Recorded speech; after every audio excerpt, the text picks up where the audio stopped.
Hello दोस्तों, आज है 2 सितंबर और 2 सितंबर के करंट अफेयर के जो भी इम्पोर्टेंट क्वेश्चन बनते हैं आज हम उनके बारे में डिस्कस करने वाले हैं। इसकी पीडीएफ आपको टेलीग्राम चैनल सीटी करंट अफेयर पर मिल जाएगी। और देखो, कल आपको वीडियो नहीं मिली थी तो आज ही मैं आपको 2 सितंबर और 1 सितंबर की जो करंट अफेयर के इम्पोर्टेंट क्वेश्चन हैं उन दोनों को मैं आपको समझा दूँगा। तो चलिए फिर हम क्वेश्चन देखते हैं। देखिए, पहला क्वेश्चन है, अवनी लेखरा ने पैरालंपिक में कौन सा पदक जीता है। अवनी लेखरा, तो आप यहाँ पर देख सकते हो ये हैं अवनी लेखरा। और ये किस खेल से संबंधित हैं? ये शूटिंग से संबंधित हैं, ये निशानेबाजी से संबंधित हैं और इन्होंने पैरालंपिक में स्वर्ण पदक जीता है। चलिए कुछ अन्य बातें भी जान लेते हैं। तो आप यहाँ पर देखिए, निशानेबाज अवनी लेखरा ने इतिहास रच दिया है क्योंकि यह पैरालंपिक में स्वर्ण पदक जीतने वाली पहली भारतीय महिला बन गई हैं। देखो, अगर हम पैरालंपिक की बात करें, पैरालंपिक की, तो इसमें भारत ने अभी तक 4 स्वर्ण पदक जीते हैं, 4 स्वर्ण पदक। और ये जो 4 स्वर्ण पदक हैं इनमें से 3 तो जीते हैं मेल ने और 1 जीता है फीमेल ने। तो हम ये कह सकते हैं कि ये जो हैं अवनी लेखरा ये पहली महिला बन गई हैं जिन्होंने पैरालंपिक में स्वर्ण पदक जीता है। तो इसमें यही बात इम्पोर्टेंट है। और ये जो 3 मेल हैं आप इनके भी नाम जान सकते हो। इनके नाम है तैराक मुरलीकांत पेटकर, दूसरे हैं भाला फेंक खिलाड़ी देवेंद्र झांझरिया और तीसरे हैं हाई जंपर मरियप्पन थंगा वेलू। तो चलिए फिर अगला क्वेश्चन देखते हैं।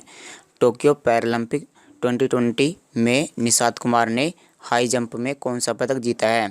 तो आप यहाँ पर देख सकते हो ये हैं निषाद कुमार और इनके द्वारा हाई जंप में रजत पदक जीता गया है, रजत पदक या सिल्वर मेडल। और यहाँ पर इन्होंने जो छलांग लगाई है ये लगाई है 2.06 मीटर की। दुनिया के सबसे अधिक ऊंचाई वाले मूवी थिएटर का उद्घाटन कहाँ पर किया गया है। तो देखिए आप यहाँ पर यह है दुनिया की सबसे ऊंचाई पर बनाया गया मूवी थिएटर और इसका उद्घाटन किया गया है लद्दाख में। देखो, लद्दाख में 2 ज़िले आते हैं और 2 ज़िले कौन कौन से हैं? लेह और कारगिल। तो इसका जो निर्माण है वो लेह ज़िले में किया गया है और इसमें जो है मूवी भी रिलीज़ कर दी गई है जो अक्षय कुमार की मूवी है और उसका नाम क्या है, अभी मेरे नाम याद नहीं आ रहा। वो भी मूवी इसमें रिलीज़ कर दी गई है। और अगर हम इसकी ऊंचाई की बात करें तो इसकी ऊंचाई है 11,562 फीट। और अगर हम इसके टेम्परेचर की बात करें तो इसमें 28 डिग्री सेल्सियस टेम्परेचर होता है। क्योंकि देखो ये जो लेह है यहाँ पर जो टेम्परेचर होता है वो लगभग 0 डिग्री के करीब ही होता है। तो 0 डिग्री तो बहुत ही बेकार है। तो ये जो थिएटर है इसके अंदर का जो टेम्परेचर होने वाला है वो 28 डिग्री सेल्सियस होने वाला है। चलिए लद्दाख के बारे में जान लेते हैं। इसकी राजधानी क्या है? लेह।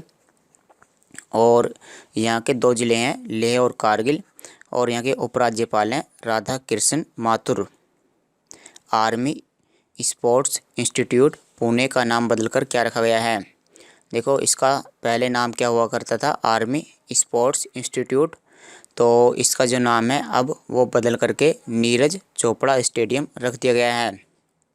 आप यहाँ पर देख सकते हो ये हैं रक्षा मंत्री राजनाथ सिंह। तो ये यहाँ पर घूमने गए और घूमने के बहाने इन्होंने ये जो आर्मी स्पोर्ट इंस्टीट्यूट है इसका नाम बदल करके नीरज चोपड़ा स्टेडियम कर दिया है। अगस्त 2021 में भारत ने जर्मनी के साथ में कहाँ पर समुद्री अभ्यास किया है? अगस्त 2021 में तो ये जो समुद्री अभ्यास किया गया है यह किया गया है अदन की खाड़ी में। और देखो, इसका जो समुद्री अभ्यास है इसका कोई नाम नहीं दिया गया है और बस ये ऐसे ही कर लिया गया है। तो बस इसमें केवल हमें जो ये जगह है इसका ही नाम याद करना है। मैं आपको अदन की खाड़ी दिखा देता हूँ। अदन की खाड़ी आप यहाँ पर देख सकते हो। यहाँ पर देखो ये सारा क्या है? ये सारा अरब सागर है और अरब सागर के यहाँ पर ये क्या है? अदन की खाड़ी। तो यहाँ पर जर्मनी और भारत के द्वारा नौसैनिक अभ्यास किया गया है। चलिए जर्मनी के बारे में जान लेते हैं। इसकी राजधानी क्या है? बर्लिन। यहाँ की मुद्रा है यूरो। किसने आनंदा मोबाइल ऐप लॉन्च किया है? Ananda mobile app. तो यहाँ पर देखिए LIC new Ananda mobile app. तो LIC के द्वारा यानी लाइफ इंश्योरेंस कॉरपोरेशन के द्वारा आनंदा मोबाइल ऐप लॉन्च किया गया है। और चलिए इसके बारे में थोड़ी सी जानकारी जान लेते हैं। जैसे ये LIC के द्वारा लॉन्च किया गया है और LIC क्या प्रोवाइड करता है, LIC बीमा पॉलिसी प्रोवाइड करता है। तो जो LIC के एजेंट हैं वो अपना कार्य घर बैठकर ही कर सकते हैं। उनको जैसे जो कस्टमर होते हैं उनके पास अब जाने की आवश्यकता नहीं है। तो बस इसमें आपको जो ऐप का नाम है आनंदा मोबाइल ऐप, वही आपको याद करना है। LIC के बारे में आपको पता होना चाहिए, यहाँ तक कि जो इसकी डेट है 1 सितंबर, ये भी आपको पता होनी चाहिए। तो इसकी स्थापना है 1 सितंबर 1956। इसका मुख्यालय है मुंबई और इसके अध्यक्ष हैं MR कुमार। और इसके हाल ही में CEO बने हैं मिनी आईपे। तो इनका नाम आपको बिल्कुल याद होना चाहिए। सुमित अंतिल किस खेल से संबंधित हैं? आप यहाँ पर देखिए, ये हैं भाला फेंक खिलाड़ी या जेवलिन थ्रो खिलाड़ी। और देखो मैं आपको बता देता हूँ कि जैसे नीरज चोपड़ा हैं वो भी भाला फेंक खिलाड़ी ही हैं।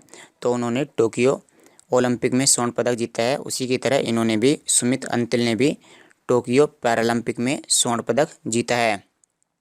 और ये भाला फेंक खिलाड़ी हैं। इन्होंने 68.55 मीटर की दूरी पर भाला फेंका है। 3 महिलाओं समेत सुप्रीम कोर्ट ने कितने नए जजों को शामिल किया है?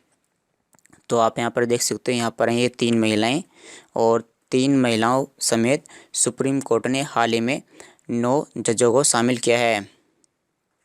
और आपको पता होना चाहिए कि जो सुप्रीम कोर्ट है इसको हम शॉर्ट में SC बोलते हैं, सुप्रीम कोर्ट।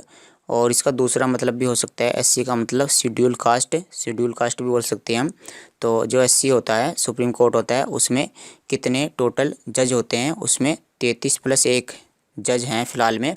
33+1 यानी एक तो इसमें मुख्य जज होता है और 33 इसमें अन्य जज होते हैं।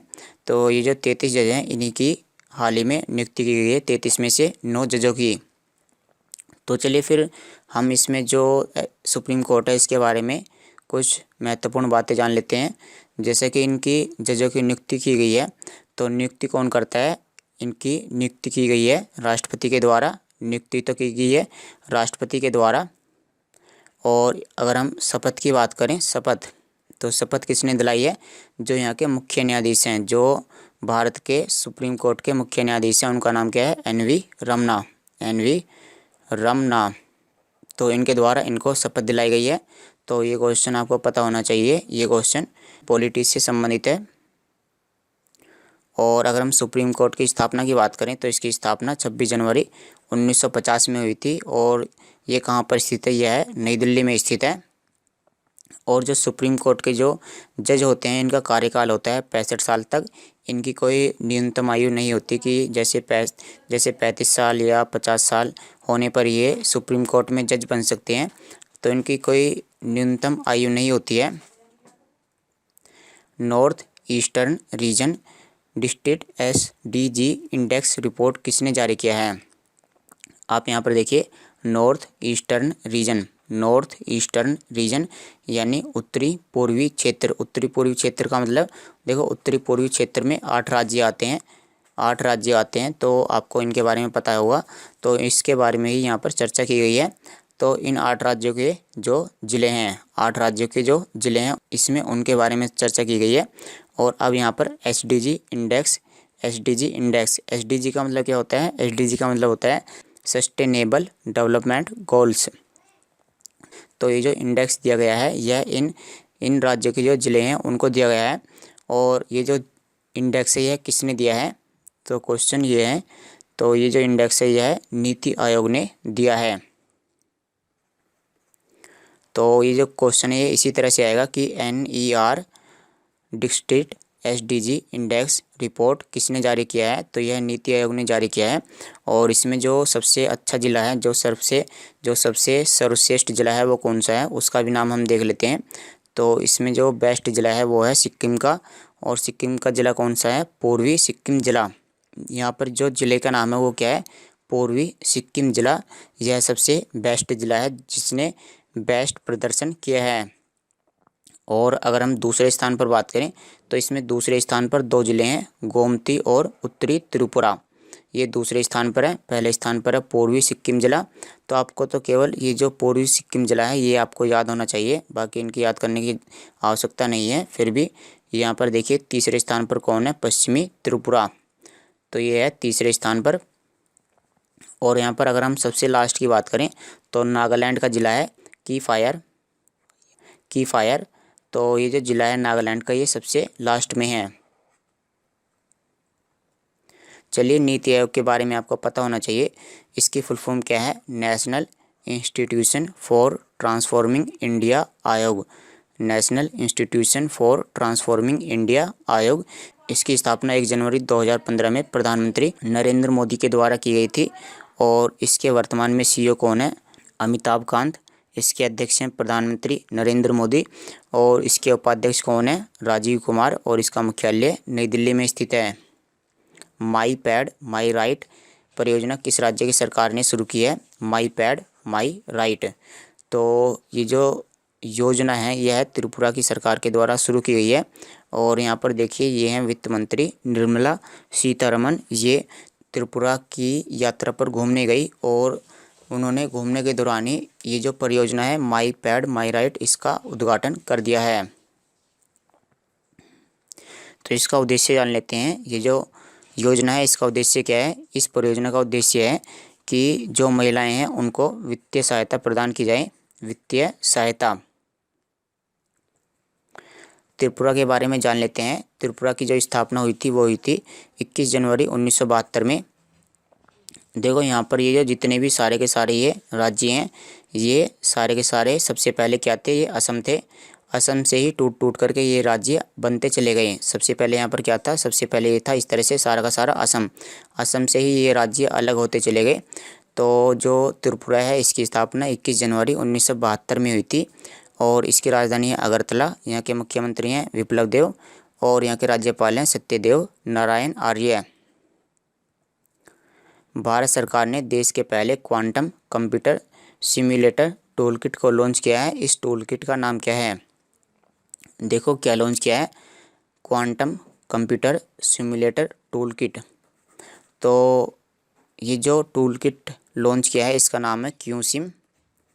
और देखो हम इसका काम जान लेते हैं कि ये जो सिम्युलेटर टूलकिट है इसका काम क्या है। इसका काम है कि जो प्रोग्रामिंग होती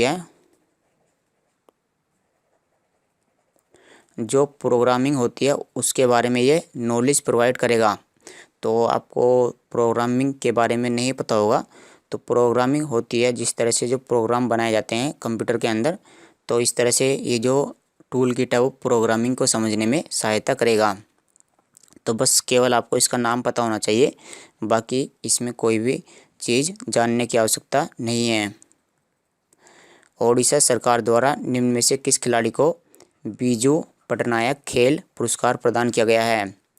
तो यहाँ पर जो खिलाड़ी हैं इनका नाम जान लेते हैं। तो इनका नाम है अमित रोहिदास। इनको बीजू पटनायक खेल पुरस्कार से सम्मानित किया गया है ओडिशा सरकार के द्वारा और ये भारतीय हॉकी टीम के खिलाड़ी हैं। तो चलिए फिर मैं आपको 1 सितंबर की जो करंट अफेयर है उसके बारे में भी कुछ बता देता हूँ जो उसमें इम्पोर्टेंट क्वेश्चन है। तो चलिए मैं दूसरी वाली जो फाइल है उसको ओपन कर लेता हूँ। देखिए जो 1 सितंबर के जो करंट अफेयर है उनको भी हम यहाँ पर देख लेते हैं। मैं आपको जो इम्पोर्टेंट है उसको ही बताऊँगा। देखिए साहित्य अकादमी पुरस्कार दिया गया है और ये जो पुरस्कार है अब राजस्थानी भाषा में दिया गया है। तो जो साहित्य अकादमी पुरस्कार है वो किसको मिला है, भंवर सिंह को। और जो इनकी कृति है, कृति का नाम क्या है, जो इन्होंने किताब लिखी है उसका नाम क्या है, संस्कृति री सनातन दीठ। तो इसको आप याद कर सकते हो। देखो ये जो साहित्य अकादमी पुरस्कार होता है यह 24 भाषाओं में दिया जाता है, 24 भाषाओं में। और 24 भाषाओं में से जो 20 भाषाएं हैं, 20 भाषा में जो साहित्य अकादमी पुरस्कार है वो मार्च में ही दिया जा चुका है। और बचे कुछ जो 4 हैं, 4 उनकी घोषणा अभी हाल ही में की गई है। तो इस तरह से आपको ये पता होना चाहिए कि साहित्य अकादमी पुरस्कार 24 भाषाओं में दिया जाता है और यह राजस्थानी भाषाओं में किसको मिला है, भंवर सिंह सामोर को। और अंग्रेजी में किसको मिला है, आपको इनका नाम पता होना चाहिए। और हिंदी में किसको मिला है, अनामिका। तो आपको इनका नाम पता होना चाहिए। तो जैसे कि यह पुरस्कार 24 भाषाओं में दिया जाता है, तो यह पुरस्कार कितने लोगों को दिया गया होगा? यह पुरस्कार 24 लोगों को दिया गया होगा।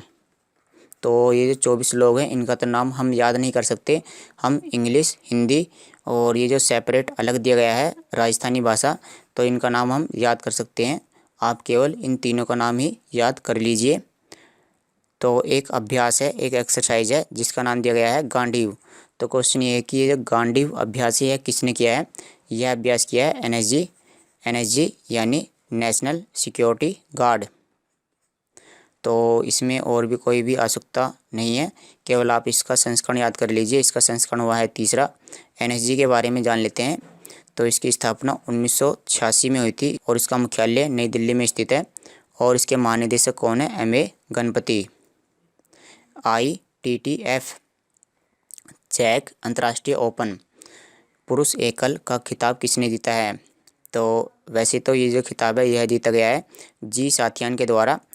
और यहाँ पर देख सकते हो ये जो चेक अंतर्राष्ट्रीय ओपन है इसमें कौन सा खेल हुआ है? यहाँ पर ये जो टेबल टेनिस है ये यहाँ पर हुआ है। देखिए मैं आपको इसके बारे में बता देता हूँ। इसका मतलब क्या है? International table tennis federation. तो ये जो है इंटरनेशनल टेबल टेनिस फेडरेशन ये क्या कराता है? यह टेबल टेनिस का आयोजन कराता है। और यहाँ पर ये क्या है? ये है चेक। ये है चेक। चेक एक देश है जो यूरोप महाद्वीप में पड़ता है। तो ये जो टेबल टेनिस का जो खेल हुआ है यह कहाँ पर हुआ है? यह चेक में हुआ है। और यह किसने जीता है? यह जीता है जी साथियान ने। आप इसके बारे में जान सकते हो इंटरनेशनल टेबल टेनिस फेडरेशन के बारे में। अंतर्राष्ट्रीय सैन्य और तकनीकी फोरम आर्मी 2021 का आयोजन कहाँ पर किया गया है? तो ये जो आर्मी 2021 है इसका आयोजन रूस की राजधानी मॉस्को में किया गया है। और देखो इसमें हुआ क्या है? यहाँ पर ये जो फोरम है, फोरम का मतलब होता है मंच। तो यहाँ पर विभिन्न देशों की आर्मी ने पार्टिसिपेट किया है। और इस मंच में हुआ क्या है? इस मंच में इस तरह से प्रदर्शनी हुई है, प्रदर्शनी। तो प्रदर्शनी का मतलब यहाँ पर जो इस तरह के नए नए हथियार दिखाए गए हैं, नई नई मिसाइल दिखाई गई हैं, यहाँ पर नए नए टैंक दिखाए गए हैं। और आप यहाँ पर देख सकते हो कि जो लोग हैं वो यहाँ पर टहल रहे हैं। तो लोग जो हैं वो यहाँ पर टिकट लेकर के गए हैं। तो इस तरह से जो रूस है इस तरह से कमाई कर रहा है। तो बस इसमें तो और कोई भी जानने की आवश्यकता नहीं है, बस आपको इसकी जो जगह है वो आपको याद होनी चाहिए। साथ ही साथ में जो इसका संस्करण है 7वां ये भी आपको याद होना चाहिए। किस कंपनी ने बी इंटरनेट ऑसम प्रोग्राम को लॉन्च किया है? बी इंटरनेट ऑसम, तो यह लॉन्च किया गया है गूगल के द्वारा। और इसका उद्देश्य क्या है? इसका उद्देश्य है कि इंटरनेट पर सिक्योरिटी बढ़े। और गूगल के बारे में आपको पता होना चाहिए। इसकी स्थापना 1998 में हुई थी और इसका मुख्यालय कैलिफोर्निया में USA में स्थित है। निगरानी पोत विग्रह को भारतीय तटरक्षक बल में शामिल किया गया है। इस निगरानी पोत का निर्माण किसने किया है? देखो आप यहाँ पर देख सकते हो ये है एक जहाज जिसका नाम क्या दिया गया है? जिसका नाम है विग्रह। तो क्वेश्चन ये है कि इसको किस कंपनी ने बनाया है? इसको बनाया है Larsen and turbo ship building ने यानी L&T ने। इसका निर्माण L&T के द्वारा किया गया है। और इसको कहाँ पर शामिल किया गया है? इसको शामिल किया गया है भारतीय तटरक्षक में यानी इंडियन कोस्ट गार्ड में। इसको इंडियन कोस्ट गार्ड में शामिल किया गया है। इसको बनाया गया है L&T के द्वारा। इसका नाम दिया गया है विग्रह। तो चलिए हम ICG के बारे में जान लेते हैं, इंडियन कोस्ट गार्ड के बारे में जान लेते हैं। तो देखिए इसकी जो स्थापना है वो 1978 में हुई थी और इसके महानिदेशक कौन है? कृष्ण स्वामी नटराजन। बेल्जियम ग्रैंड पिक्स का खिताब किसने जीता है? तो आप यहाँ पर देख सकते हो, यहाँ पर ये जो ग्रैंड पिक्स है इसका मतलब होता है इस तरह की जो कार होती है उससे जो रेसिंग होती है। तो ये जो रेस है वो किसने जीती है? यह रेस जीती है मैक्स वेरस्टापेन ने। और यह रेस कहाँ पर हुई है? यह रेस बेल्जियम में हुई है। उत्तर प्रदेश का पहला आयुष विश्वविद्यालय कहाँ पर खोला जाएगा? आयुष विश्वविद्यालय, तो इसमें जो पुरानी परंपरा की जो चिकित्सा प्रणाली होती है उसका यहाँ पर अध्ययन किया जाएगा। और यह उत्तर प्रदेश के गोरखपुर में खोला जाएगा। आप यहाँ पर देख सकते हो ये हैं योगी आदित्यनाथ और यहाँ पर ये हैं देश के राष्ट्रपति प्रणब मुखर्जी। तो इन्होंने इसकी जो नींव है वो यहाँ पर रख दी है। और इसका जो निर्माण है वो हाल ही में चालू हो जाएगा। भारत अर्थ मूवर्स लिमिटेड के नए अध्यक्ष और प्रबंध निदेशक कौन बने हैं? तो BEML के CMD और चेयरमैन कौन बने हैं? तो इनका नाम देख लेते हैं। इनका नाम है अमित बैनर्जी। बाकी इसके बारे में आपको जानने की आवश्यकता नहीं है। दीपा मलिक के बाद पैरालंपिक में पदक जीतने वाली दूसरी भारतीय महिला कौन बनी है? दीपा मलिक के बाद पैरालंपिक में तो दूसरी भारतीय महिला बनी है। इनका नाम देख लेते हैं। इनका नाम है भावना पटेल। और यहाँ पर ये जो भावना पटेल हैं ये किस खेल से संबंधित हैं? ये टेबल टेनिस से संबंधित है। ये टेबल टेनिस से संबंधित है। और इनके बारे में भी हम जान लेते हैं कि इन्होंने कौन सा पदक जीता है। इन्होंने टेबल टेनिस में रजत पदक जीता है। और आप यहाँ पर देख सकते हो ये हैं दीपा मलिक। आपको इनका नाम याद होना चाहिए, दीपा मलिक का। इन्होंने 2016 में शॉट पुट में रजत पदक जीता था। शॉट पुट का मतलब क्या है? शॉट पुट का मतलब है इस तरह का गोला फेंक। किस कंपनी ने मीराबाई चानू को अपने स्टे इन प्ले अभियान का ब्रांड एम्बेसडर बनाया है? तो आप यहाँ पर देख सकते हो ये है मीराबाई चानू। और इनको जो एडिडास है, एडिडास के द्वारा स्टे इन प्ले अभियान का ब्रांड एम्बेसडर बनाया गया है। तो इनके बारे में आपको जानकारी पता होनी चाहिए कि ये 49 किलोग्राम कैटेगरी में खेलती हैं। और इन्होंने जो टोक्यो ओलंपिक हुए हैं इनमें कौन सा पदक जीता है? परमाणु परीक्षण के खिलाफ अंतर्राष्ट्रीय दिवस कब मनाया जाता है? तो यह मनाया जाता है 29 अगस्त को। तो चलिए दोस्तों, आज की वीडियो में इतना ही। कल मिलते हैं आपसे। Thanks for watching the video.